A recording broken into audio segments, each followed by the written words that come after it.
Let's start with just basic animation. So let's grab ourselves a sphere, hit the F key to frame in on it. Maybe I'll zoom out a little bit.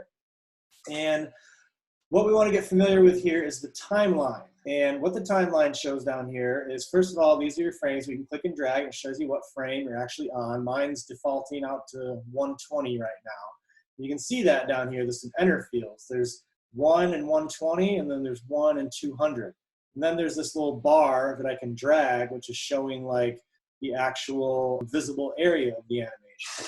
So what this is showing me is I can say have a, so right now we're at 24 frames a second. Let's actually change that before I mess with the timeline. Let's start with that, because 24 frames per second, even though this is the default in Maya, that 24 frames per second is default for feature film and for any kind of broadcast in Europe. But in North America, the default for any kind of broadcast is 30 frames a second. A lot of people even go to 60 frames a second. But 30 is usually what we use in North America over 24, unless you're building for feature film, which is probably why this is set to 24 as the default. But we can click, is this the settings thing? No, it's the animation settings. This little guy, there we go, okay. So this little icon in the lower right that looks like it's a man running away from a saw blade, something like this. This just takes you directly to the time slider area of the Maya preferences. So you could go up to Window, Maya Preferences, go all the way down to Time Slider, and this is where your main animation settings are. But I think that's why they give you a little hotkey down here with a little man running away. And what we're going to do is just change the frame rate. All right, so change it from 24 frames a second to 30. A lot of times you see this 29.97. That's a little outdated now. That has to do with actual like film recording. Before fields were completely digitized and cameras and input was completely digitized. They would like drop a frame every second to help match it up. I won't go into the details. We can stick with 30 frames per second. And you can set those start and end times. So one's the actual playback start and end, the other's the whole animation start and end. But it's more convenient to change them right here on the actual timeline. So we're not going to worry about that in here. One thing we do want to worry about, besides just 30 frames per second, is down here under playback, where it says play every frame under playback speed. I want you to change that to 30 frames per second times 1. Now the reason I do that is you have a bunch of options in Maya as far as how fast you want the in-viewport playback to happen with animation. Sometimes you want to see it slower speed, sometimes you want to see it double speed or make your own. But the play every frame basically makes it go as fast as it possibly can.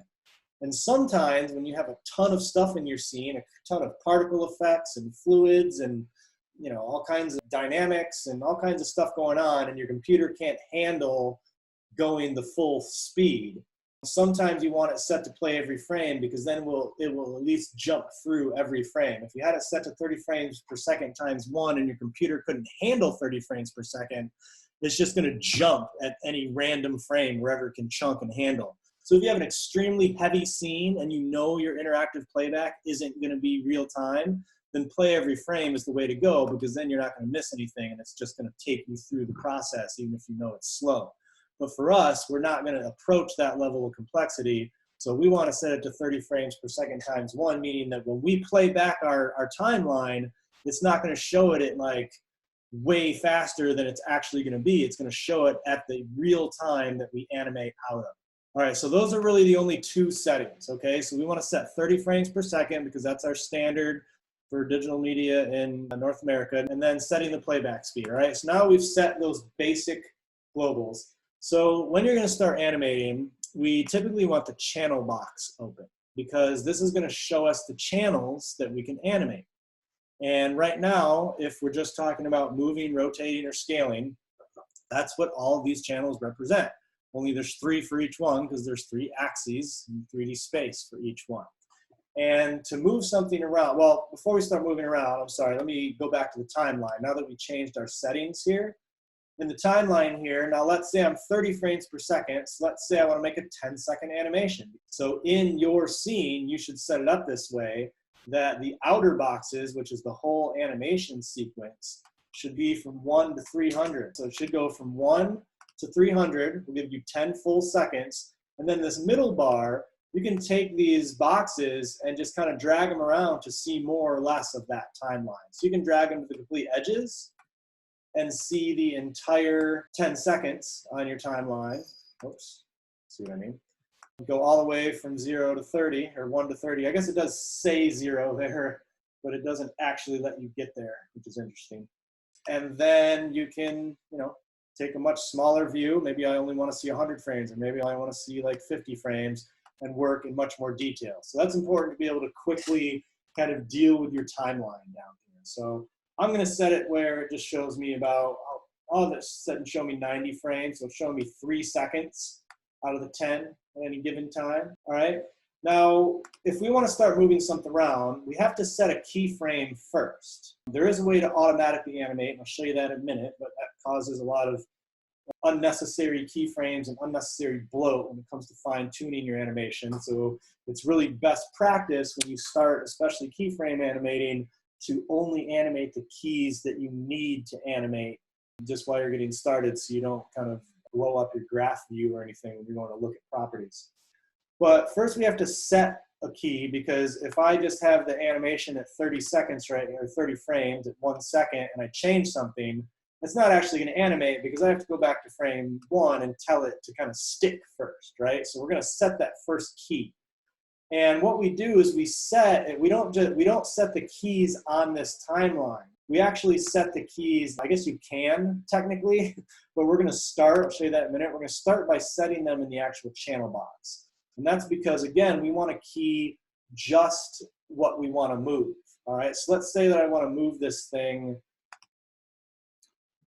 along the red arrow, which I'll move it and see, okay, that's the x-axis. So I can see that's the one I want to use. So I'll select that channel, right-click it, and choose Key Selected, right? And notice that channel turns red. And now it's ready to animate. And now, if I zoom out a little bit, there's a little room. And now if I go over to frame 30 and I drag it along here, now if I don't key it again, it's not going to hold. It won't do anything. So as soon as I move off that frame, it just snaps back to where it was. Okay, so it doesn't automatically stick, by default at least. So if I go back to frame 30, drag this across, gets to 10.068, whatever. Some people like this, like manually put in specific numbers. Some people just like to deal with it visually and let the decimals do what they do. I do both depending on what I'm doing. But I need to right click and key select it again. And now it actually takes. All right, and there we go, poof, it animated. And as you can see, there's a player down here where I can stop and play the animation.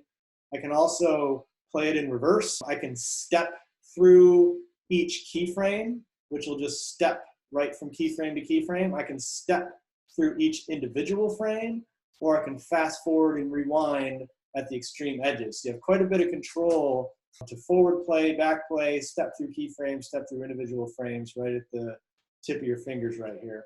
Talked about easing. Easing is it either slowing down or speeding up from the keyframe. And notice by default, Maya actually puts on easing on each end. So notice that's not super robotic from spot to spot. It actually has a slow ease in out on it. So it starts out and builds a little speed as it goes, and then it rests into position a little bit just by default, which is nice because you can set a linear easing if you want, but most of the time, this is a good one to start with to give you nice realistic motion without having to do anything. So now something else to point out is on this frame 30, because I haven't keyed any other frames, if I just start moving it around in other ways, even if I moved it on the Y again, sorry, X again. If I just move it on the Y, even if I key this again, it's not going to stick. In fact, it kind of overstuck. I just moved it. It didn't actually remember where it was at the beginning because I didn't actually key the value, all right? So if I want to move it on both of those, let me undo that. I'll have to go back. Now, you don't always have to do it in that order. I could, for example, accidentally deleted my key. Oh, well, I'll add it back in. Get over here, key selected. All right, so now I've got this. Now, if I want to do them both at the same time, I could technically translate Y right here. I could key the selection, and now it's ready to animate. So I could have it, start in this position, stays there. Well, I didn't set the key. Go up, translate Y, key selected. All right, now it's going to be up there the whole time. And then I can go back to frame 1, drag it down, key selected, and now it's going to remember them both and travel on both of them. All right. So then let's add a rotation one in here. I can, let's say I want to rotate this, or maybe we'll do scale instead, because rotating a sphere, you don't see much. So if I set it to scale, I'll go and set the scale X, which you can see it selects over here which one you're actually clicking in the channel view, which is nice. See on your manipulator there. I will key this one, and now I'm going to scale it out. Well, actually keying it sets it like this, and then maybe I'll go out to frame 60 and key it again. And again, you can do it in any order as long as you set the key, move the right thing. Now it'll interpolate. Well, I guess I have to set the key afterwards. Sorry about that. We can do this, then set the key. We'll remember that and slowly do its thing. So basic translation, rotation, scaling, all of that. Now let me show you how to change real quickly, or let me show you the graph editor. I didn't really want to get into this today, but I might as well show you real quickly why I don't think it's a good idea to just auto key everything. And I'll show you how to do that in a moment. But I want to compare the two. I'll show you what I mean. So a very powerful and very used tool for a long time in Maya is the graph editor. So if we go to Windows, Animation Editors, Graph Editor, it's the top one for a reason. And this opens up and shows us the graph of the motion and the keyframes for each of our individual things here. So we've got the translate X, the translate Y, and the scale X. We can look at them all together. And we could use this view in various ways to actually change the animation and change the values. So if I were to maybe go over here to frame 30, and this curve right here is the translate X.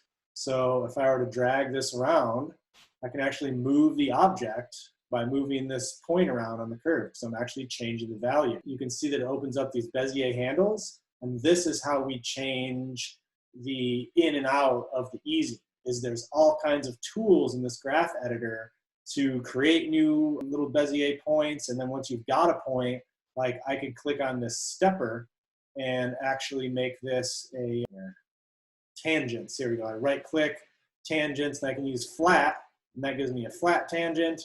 Or I could use clamped, which will just give me a solid, like just jumps from spot to spot without any easing.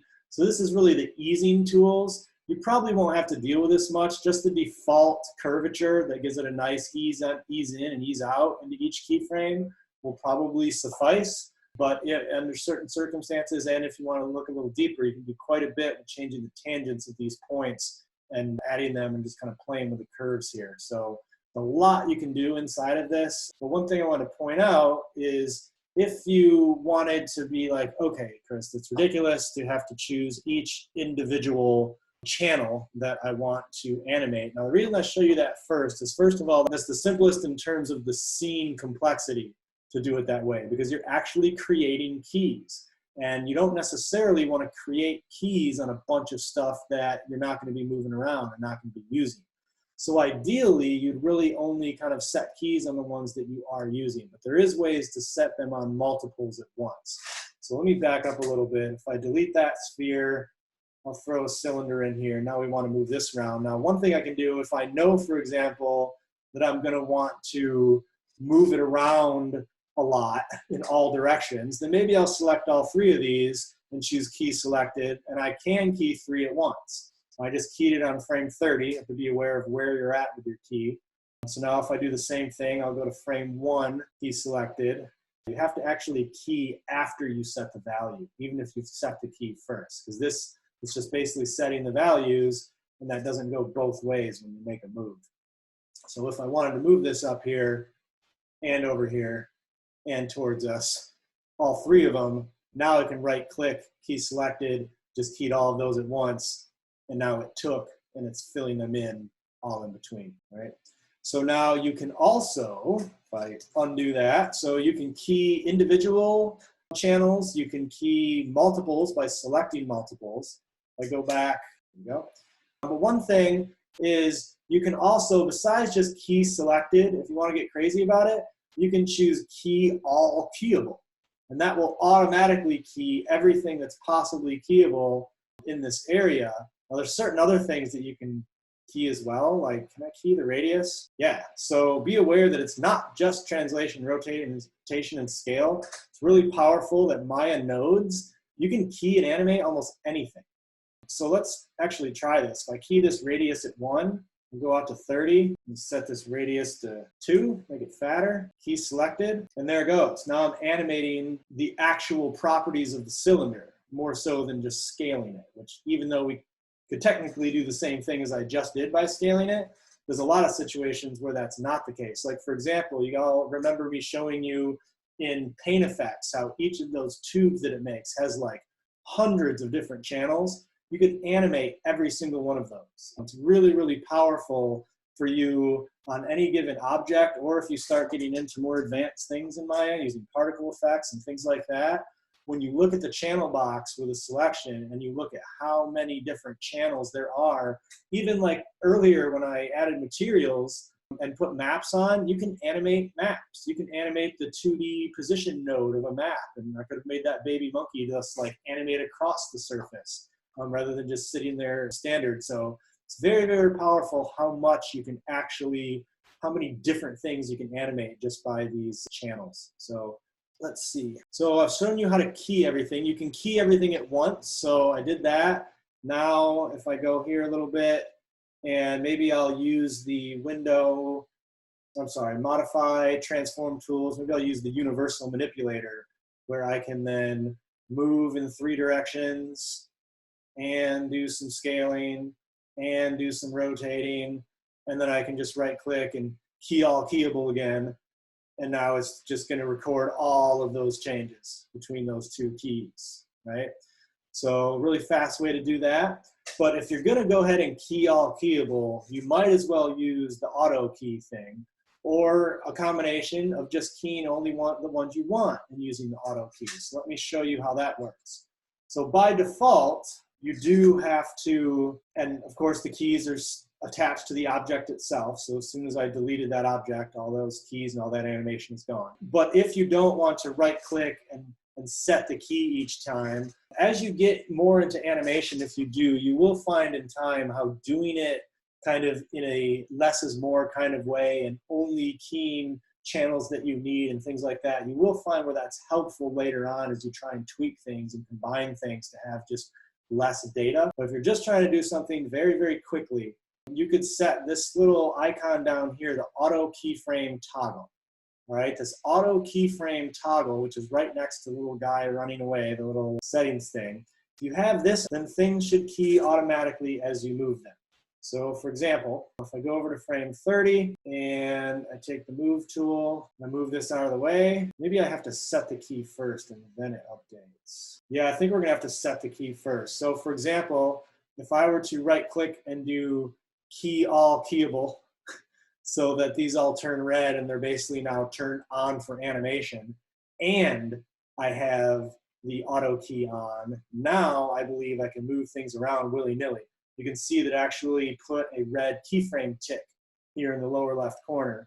So if I go over to frame 30 and now I move it, yep, I can see a keyframe happen.